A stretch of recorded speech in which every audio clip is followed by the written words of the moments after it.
making such a great film. Thank you. I find Sweetheart one of the best women in peril films I've seen in a long time. Even though I know how it goes, I get very tense for her. It's such a believable story, and it really gives you that feeling of how vulnerable women are out there. And so really great work. Thank you so much. Thank you so much. And thank you for watching it and for having it.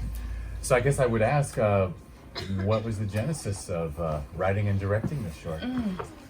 Well, as a woman, I've experienced a lot of moments like this in my life, and actually, the story, it was a true story, and it was way crazier than this. And when I decided to write this, I thought the actual true story was so unbelievable that it would seem overdramatic.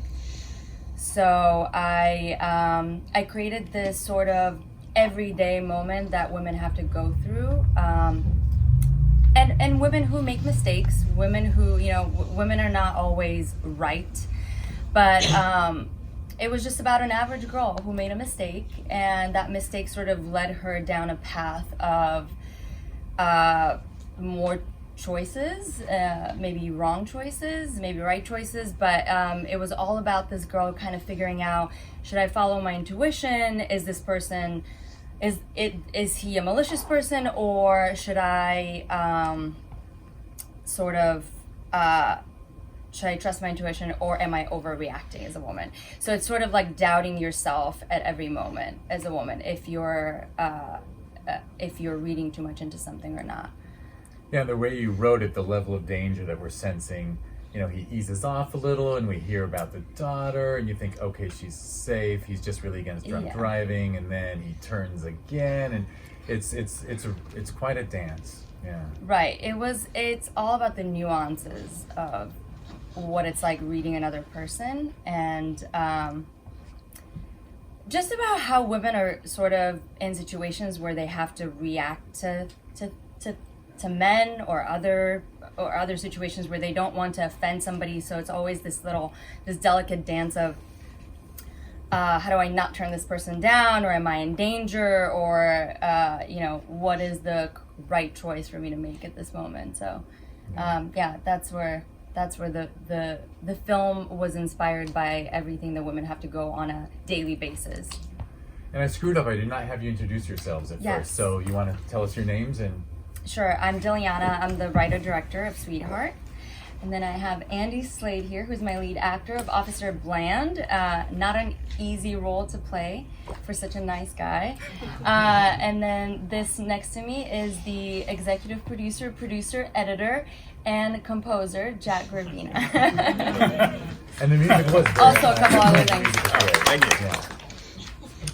Yeah, so, again, I just want to sort of nod over to Andy here, because I never wanted to make Officer Bland a bad guy. I actually wanted him to be somebody who is maybe conflicted, maybe lonely, maybe he wasn't trying to make her feel like she was in danger, maybe he had good intentions, but it was quite the challenge, I think, for both of us to find that sweet spot.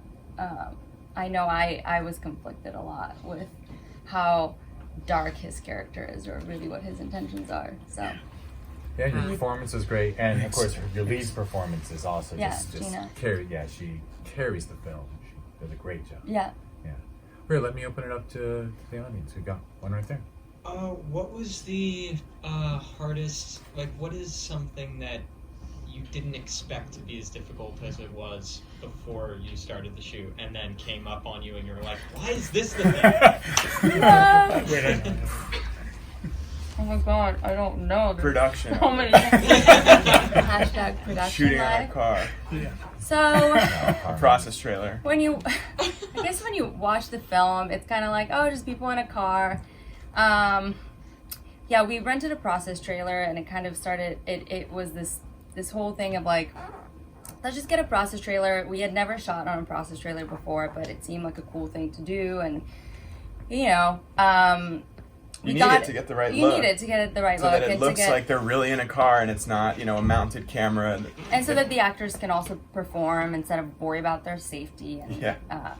But yeah, that was actually very challenging because we on night one, it was on night shoots, we get to our process trailer in this large parking lot, and we didn't realize how long it was going to take to rig up a process trailer with a car and get out on the road and actually be able to communicate with our actors who are all the way in the back, and we have, our AD/producer next to them, talking to them. We're in the car, watching on monitors, directing the driver, directing the police officers, on where we want to walkies. go, directing, trying to talk to the actors. We had a police escort, which was super cool. Yeah. 4. It was also it was like the first really cold night I remember late last year. Yeah. Yes. So it was real. I mean, it was cold. I mean, relatively speaking. I mean, Yeah. it was in the 40s. It was a cold time for you.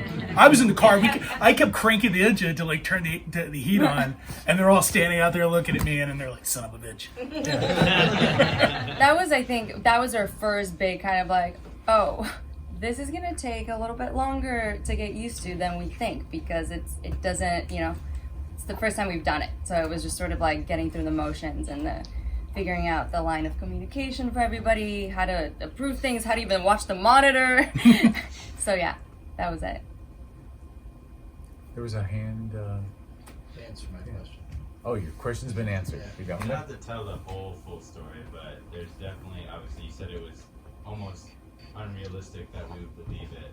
But I'm curious to hear where this kind of, I guess, the true story behind the idea. So the true story is, the true story happened years ago, and it was an acquaintance that shared with me an experience. She was in high school, and she went to a party, got drunk, and started driving home and got pulled over by a police officer, who then asked her to flash him to get out of a DUI.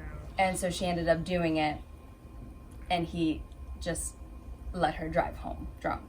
So the whole thing was, it's been in my head for a long time, and I considered making that story. I'm not really in communication with this person who shared that with me, but it was at the time when the Me Too movement started really blowing up, and I didn't really do anything with it. And then the Me Too movement started passing, and I just felt like it was at a moment where I wasn't sure with having a police officer be kind of looked at in a negative light, and this young girl sort of making this mistake, and it not being my personal story. I sort of just drew from it and realized it's not just about that story, and it's not about that bad guy, that bad cop who did this to her. It's about things that women go through on a daily basis that's much more insignificant. It's about the little everyday sort of situations and communications that women have to go through that need to change. So I wanted to make a movie that wasn't just about the bad and the good, the right and the wrong, but more so the gray areas in between that we all partake in, that are a little bit harder to define. So that's why. Succeeded. Next time. Yeah, you wrote a much better story than the real thing. I appreciate it. Thank you. All right, well, we have time for one last question if someone's got one. And there we go. I really liked the part where she was questioning herself, and you showed us a visualization of that. Yeah. Was there more or less of that? And did you think about that later, or was that always part of the script? Or Great question, actually. That was a wonderful idea that came from Jack, actually. We had been watching the film and felt like a lot of it, we felt like maybe it was dragging a little bit, to be honest, just because it's very conversation based. And I remember Jack suggesting, we just need to see like why she's so afraid of getting out of the car, like what else is out there. So we thought, why not do a fun stunt sequence and hit her with a car. So yeah, we sort of created that to liven it up, but also to show that there are other things that she's thinking about that are also scary. She doesn't know the neighborhood she's in. It's just, again, things that women are worried about. Like when I walk down the street at night, I clock every corner to make sure, like, who's behind me, who's watching me, like, you know. So it was just, it sort of, yeah. We noticed, like, when we were screening this for, like, close friends and family, when we got to that section, it, like, the girls were like, the men and women reacted totally different to the thing, which was great, which was what we kind of wanted. But everybody was saying to us, why doesn't she run? Why is she not getting out here? Yeah. And we wanted to show, why doesn't she run? Well, this is why. This is what you're thinking about. These are the kind of things that you're going through, that are going through your mind when it's like, okay, wait, maybe I'm just overreacting. Maybe I'm not. The bad guy doesn't always come, you know, with the blood dripping off his teeth, right? That's the whole point.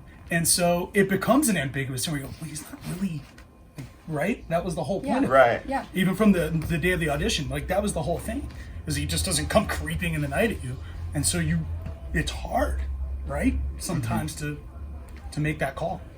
And sometimes you're really just paralyzed in that indecision and doubt of, like, what do I do? Is this really happening to me? Am I in danger or not really? So she was just paralyzed in that moment and didn't take action. And I did it. That was actually, thank you for reminding me that a lot of people were like, just run.